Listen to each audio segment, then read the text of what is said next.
Hi friends, welcome back to my channel. ഇന്ന് നമുക്കൊരു variety ആയിട്ട്, അതായത് ഫേസ്ബുക്കിൽ നല്ല വൈറലായി ഒരു ചിക്കൻ റെസിപ്പിയാണ് നമ്മൾ ചെയ്യാൻ പോകുന്നത്. നല്ല ടേസ്റ്റിയാണ്, അതുപോലെ തന്നെ ഈസി ആയിട്ട് ചെയ്യാൻ പറ്റുന്ന ഒരു റെസിപ്പിയാണ്. എങ്ങനെയാണ് ചെയ്ത് നോക്കാം. അതിനുവേണ്ടി ഞാൻ 1/4 കിലോ ചിക്കൻ ഇവിടെ കഴുകി വൃത്തിയാക്കി വെച്ചിട്ടുണ്ട്. ഞാൻ എടുത്തിരിക്കുന്നതെല്ലാം വളരെ ചെറിയ പീസാണ് കേട്ടോ.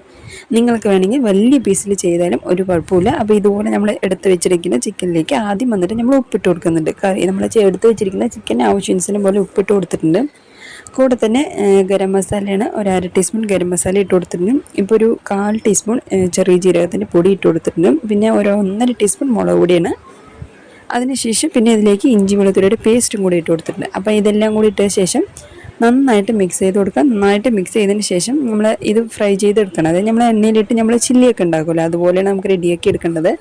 നിങ്ങൾക്ക് വേണമെങ്കിൽ ഇതിലേക്ക് തൈരും ലെമൺ ജ്യൂസ് വേണമെങ്കിൽ ചേർക്കാം, കുഴപ്പമൊന്നുമില്ല.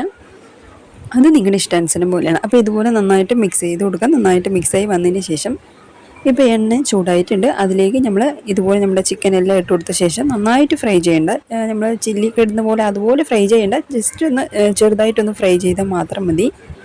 ഇതുപോലെ നമുക്ക് ആവശ്യാനുസരണം പോലെ ഓരോ ചിക്കനുകൾ ഇട്ട് കൊടുത്തതിന് ശേഷം നിങ്ങൾക്ക് അതാ ഞാൻ പറഞ്ഞത്, വലിയ പീസിൽ ചെയ്താലും കുഴപ്പമൊന്നുമില്ല കേട്ടോ. അതൊരു കാണാനൊരു വ്യത്യസ്തം മാത്രമേ ഉള്ളൂ. പിന്നെ ചെറിയ പീസ് വലിയ പീസ് അതിലൊന്നുമില്ല കേട്ടോ. അപ്പോൾ നമുക്ക് ഇതുപോലെയാണ് നമ്മൾ ചിക്കന് നന്നായിട്ടൊന്ന് ഫ്രൈ ചെയ്തെടുക്കേണ്ടത്. അപ്പോൾ എല്ലാവരും നന്നായിട്ടൊന്ന് എല്ലാം ഒന്ന് റെഡി ആയി കഴിഞ്ഞിട്ട് നിങ്ങൾക്ക് കാണിച്ചു തരാം. അങ്ങനെ ഇത് കണ്ടല്ലോ. അപ്പോൾ ഇതുപോലെയാണ് കേട്ടോ നമ്മൾ എല്ലാ ചിക്കനും റെഡിയാക്കി എടുക്കേണ്ടത്. അപ്പോൾ നമുക്കിത് എണ്ണയിൽ നിന്ന് മാറ്റിയിട്ട്, ഞാൻ അതേ എണ്ണ യൂസ് ചെയ്തിട്ടാണ് നമ്മളിപ്പോൾ റെഡിയാക്കുന്നത് കേട്ടോ. അതേ നമ്മുടെ ചിക്കൻ റെസിപ്പി നമ്മൾ ചെയ്യുന്നത് അതിൽ തന്നെയാണ്, നമ്മൾ അതേ എണ്ണയാണ്. നിങ്ങൾക്ക് വേണ്ടെങ്കിൽ സാധാരണ ഓയിലോ അല്ലെങ്കിൽ വെളിച്ചെണ്ണയോ അതിൽ വേണമെങ്കിൽ ചെയ്യാം, കുഴപ്പമൊന്നുമില്ല. ഇപ്പം നമ്മൾ വലിയ ജീരകം, അതുപോലെ കുറച്ച് ചെറിയ ചെറിയ പീസ് പട്ടയും 3 ഏലക്ക, ഗ്രാമ്പൂ, പിന്നെ 2 ചുവന്ന മുളകും ഇട്ട് കൊടുത്തിട്ടുണ്ട്. അങ്ങനെ ഇതെല്ലാം ഇട്ട് നന്നായിട്ടൊന്ന് ചൂടാക്കി എടുക്കാം. പിന്നെ നമുക്ക് ഈ ഒരു എണ്ണയിൽ ചെയ്യുമ്പോൾ ഒരു ടേസ്റ്റ് നന്നായിട്ടുണ്ടാവും കേട്ടോ. അതുകൊണ്ടാണ് ഞാനിപ്പോൾ ഈ ഒരു എണ്ണയിൽ ചെയ്തത്. ഇപ്പം ഞാൻ അതൊന്ന് ചൂടായി വന്നതിന് ശേഷം ഒരു 5 വെളുത്തുള്ളിയും ഒരു ചെറിയ കഷ്ണം ഇഞ്ചിയും, നമ്മൾ ഉണ്ടാക്കുന്ന മസാലയ്ക്ക് ആവശ്യാനുസരണം പോലെ, നമ്മൾ ഓൾറെഡി ചിക്കനിൽ നമ്മൾ ഇഞ്ചി വെളുത്തുള്ളിയുടെ പേസ്റ്റ് ഇട്ട് കൊടുത്തിട്ടുണ്ടായിരുന്നല്ലോ. അപ്പോൾ അത് കാരണം ഇപ്പം നമ്മൾ റെഡിയാക്കുന്ന മസാലയ്ക്ക് വേണ്ട ഇഞ്ചി വെളുത്തുള്ളിയാണ് നമ്മൾ ഇട്ട് കൊടുത്തത്. അതും കൂടി നന്നായിട്ടൊന്ന് ചൂടാക്കിയതിന് ശേഷം ഇപ്പോൾ 2 വലിയുള്ളിയാണ് നീളത്തിൽ അരിഞ്ഞത്, അതും കൂടി ഇട്ട് കൊടുത്തിട്ടുണ്ട്. ഇതും കൂടി ഇട്ടതിന് ശേഷം വീണ്ടും നന്നായിട്ട് വഴറ്റിയെടുക്കാം. ഒരേ കളറിൽ നന്നായിട്ട്, ഒരുപാട് ബ്രൗൺ ഇല്ല, എന്നാലും ഒരുവിധം നന്നായിട്ട് വഴറ്റിയെടുക്കണം. അപ്പോൾ ഇത് കണ്ടല്ലോ, ഇതുപോലെയാണ് കേട്ടോ നമുക്ക് വഴറ്റിയെടുക്കേണ്ടത്. എന്നിട്ട് അതിലേക്ക് ഞാൻ തക്കാളിയുടെ പേസ്റ്റാണ് നമ്മൾ മിക്സിയിലിട്ട് അടിച്ച്, 2 തക്കാളി മിക്സിയിലിട്ട് അടിച്ചാണ് നമ്മൾ ഇതിലേക്ക് ഒഴിച്ചു കൊടുക്കുന്നത്. നിങ്ങൾക്ക് വേണമെങ്കിൽ കഷ്ണങ്ങളായിട്ടും ചേർത്ത് കൊടുക്കാം, കുഴപ്പമൊന്നുമില്ല. എന്നിട്ട് നമ്മൾ ഇതിലേക്ക് 3 പച്ചമുളക് നടുവേ കീറി ഞാൻ ഇട്ട് കൊടുത്തിട്ടുണ്ട്. ഇതും കൂടി ഇട്ടതിന് ശേഷം നന്നായിട്ട് വഴറ്റിയെടുക്കാം. നന്നായിട്ട് നമ്മുടെ തക്കാളിയൊക്കെ നന്നായിട്ട് ആ പച്ചമണമൊക്കെ ഒന്ന് പോയിട്ട് നന്നായിട്ട് എണ്ണ തെളിഞ്ഞ് വരുന്ന രീതിക്ക് അതിന് ശേഷം ഞാനിപ്പോൾ കാഷ്നട്ടാണ്, ഒരു 10-15 കാഷ്നട്ട് ഞാൻ കറി വയ്ക്കുന്നതിന് മുമ്പ് തന്നെയാണ് ചുടുവെള്ളത്തിൽ ഇട്ട് വെച്ച് അതിപ്പോൾ നന്നായിട്ട് മിക്സിയിലിട്ട് അടിച്ച് അതിൻ്റെ പേസ്റ്റ് നമ്മൾ ഇതിലേക്ക് ഒഴിച്ചു കൊടുത്തിരിക്കുന്നത്. ഇത് ഒഴിച്ച് കൊടുക്കുന്ന സമയത്ത് നല്ലൊരു ആ ഒരു ക്രീമി പോലെയുള്ള ആ ഒരു ടെക്സ്ചർ നമുക്ക് കിട്ടും. നമ്മുടെ ഈ ഒരു മസാല എന്ന് പറയുന്നത് പറ്റില്ല, എന്നാലും ഒരു ഫ്രൈ പോലെ അതിന് ചെയ്യുന്നത് നല്ലൊരു തിക്നെസ്സും ആ ഒരു ടേസ്റ്റ് വ്യത്യാസം ഉണ്ടാവും. നിങ്ങൾക്ക് വേണ്ടെങ്കിൽ കുഴപ്പമൊന്നുമില്ല കേട്ടോ. അപ്പോൾ 1.5 ടീസ്പൂൺ മല്ലിപ്പൊടി ഇട്ട് കൊടുത്തിട്ടുണ്ട്. കൂടെ തന്നെ 1 ടീസ്പൂൺ മുളക് പൊടി ഇട്ട് കൊടുത്തിട്ടുണ്ട്. ഇപ്പോൾ ആവശ്യത്തിലേക്കുള്ള ഉപ്പ് ചേർത്ത് കൊടുത്തിട്ടുണ്ട്.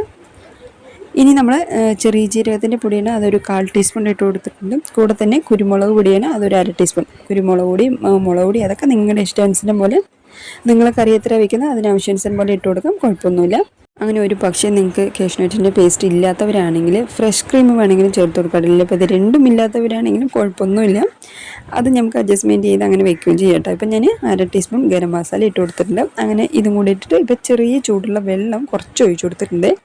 എന്തിനാന്ന് പറഞ്ഞാൽ നമ്മുടെ മസാല ഒന്ന് വെന്ത് വരാനും, ഇപ്പം നമ്മുടെ പേസ്റ്റ് നമ്മൾ ഒഴിച്ച കാരണം, അതായത് നമ്മുടെ കാഷ്നട്ട് പേസ്റ്റ് ഒഴിച്ച കാരണം നല്ല തിക്നെസ് കിട്ടിയിട്ടുണ്ടല്ലോ. അപ്പോൾ നമ്മൾ ചിക്കനൊക്കെ ഇട്ട് കൊടുക്കുന്ന സമയത്ത് കുറച്ചൊരു ഗ്രേവി പരുവത്തിൽ പോലെ നമുക്ക് ആക്കുന്ന സമയത്ത് നമ്മുടെ ചിക്കൻ ഒന്ന് സോഫ്റ്റ് ആവാൻ വേണ്ടിയിട്ടും ഈ ഒരു കറിക്ക് നല്ലൊരു ക്രീമി ആയിട്ടുള്ള ഒരു ടെക്സ്ചറൊക്കെ കിട്ടും. നമ്മൾ കുറച്ച് വെള്ളം ഒഴിക്കുന്ന സമയത്ത് പച്ചവെള്ളം ഒഴിച്ച് കൊടുക്കേണ്ട, ചെറിയ ചൂടുവെള്ളം ഒഴിച്ച് കൊടുക്കുക. ഇപ്പോൾ കുറച്ച് ഒരു 1/4 ടീസ്പൂൺ മഞ്ഞൾപ്പൊടിയും കൂടി ചേർത്തിട്ടുണ്ട്. അങ്ങനെ നമ്മുടെ മസാലയൊക്കെ നല്ല കളറൊക്കെ ചേഞ്ച് ആയി നല്ല എണ്ണയൊക്കെ തെളിഞ്ഞ് വന്നതിന് ശേഷം നമ്മൾ റെഡിയാക്കി വെച്ചിട്ടുണ്ട് ചിക്കനാണ് നമ്മളിതിലേക്ക് ഇട്ട് കൊടുത്തിരിക്കുന്നത്. എന്നിട്ട് നന്നായിട്ട് വഴറ്റിയെടുക്കുക. 2-3 മിനിറ്റ് നന്നായിട്ട് ഇതിൽ തന്നെ നമ്മൾ ഈ മസാലയിൽ തന്നെ നന്നായിട്ട് മിക്സ് ചെയ്യുന്ന സമയത്ത് നല്ലൊരു സോഫ്റ്റ് കിട്ടും നമുക്ക് ഈ മസാലയ്ക്ക്. അപ്പം ഞാൻ കുറച്ചുകൂടെ വെള്ളം ഒഴിച്ചിട്ടുണ്ട്, ഒന്നുകൂടി ഒരുപാട് ഡ്രൈ ആവണ്ടെന്ന് പറഞ്ഞിട്ടാണ്. എന്താ ഞാൻ നമ്മൾ 2-3 മിനിറ്റ് ഇതിൽ കിടന്ന് ചൂടാക്കണം. അതുകൊണ്ടാണ് കുറച്ച് വെള്ളം ഒഴിച്ച് കൊടുത്തത്. അങ്ങനെ നന്നായിട്ട് എല്ലാം നന്നായിട്ടൊന്ന് മിക്സായി വന്നതിന് ശേഷം നമ്മൾ ഇനി ഇതിലേക്ക് അവസാനമായിട്ട് കറിവേപ്പിലയും കൂടി ഇട്ട് കൊടുക്കണം. കറിവേപ്പിലയും കൂടിയിട്ട് നന്നായിട്ട് മിക്സ് ചെയ്ത് കഴിഞ്ഞാൽ പിന്നെ ഒന്നും പറയാനില്ല കേട്ടോ.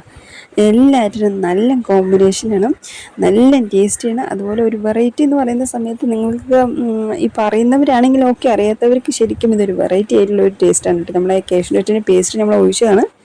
നമുക്ക് ഈ ഒരു ഗ്രേവിക്ക് നല്ലൊരു ആ ക്രീമി ആയിട്ടുള്ള ഒരു ടെക്സ്ചറും ആ ഒരു തിക്നെസ്സും തരുന്നതെല്ലാം അതിലാണ് കേട്ടോ. അപ്പം നല്ല വെറൈറ്റി ആയിട്ടുള്ളൊരു റെസിപ്പിയാണ്. അപ്പോൾ ഉറപ്പായിട്ടും ട്രൈ ചെയ്ത് നോക്കുക, എല്ലാവർക്കും ഇഷ്ടമാകും. എല്ലാറ്റിൻ്റെ കൂടെയും നല്ലൊരു കോമ്പിനേഷനാണ്. അപ്പോൾ ഉറപ്പായിട്ടും ട്രൈ ചെയ്ത് നോക്കുക. നമ്മുടെ ചിക്കൻ നല്ല സോഫ്റ്റ് ആയിട്ട് വന്നിട്ടുണ്ട്. അങ്ങനെ ഞാൻ ഇതെടുത്ത് കാണിക്കുന്ന സമയത്ത് നമുക്ക് മുകളിൽ ചെറിയൊരു ക്രിസ്പി പോലെയും ഉള്ളിൽ നല്ല സോഫ്റ്റും ശരിക്കും വ്യത്യസ്തമായിരുന്നു കേട്ടോ. അപ്പോൾ ഉറപ്പായിട്ടും ട്രൈ ചെയ്ത് നോക്കുക. കൂടെ തന്നെ ലൈക്ക് ചെയ്യാനും സബ്സ്ക്രൈബ് ചെയ്യാനും, ഒരു റെസിപ്പി ഇഷ്ടമായിട്ടുണ്ടെങ്കിൽ ഒന്ന് കമൻറ്റ് ചെയ്യാനും മറക്കല്ലേ.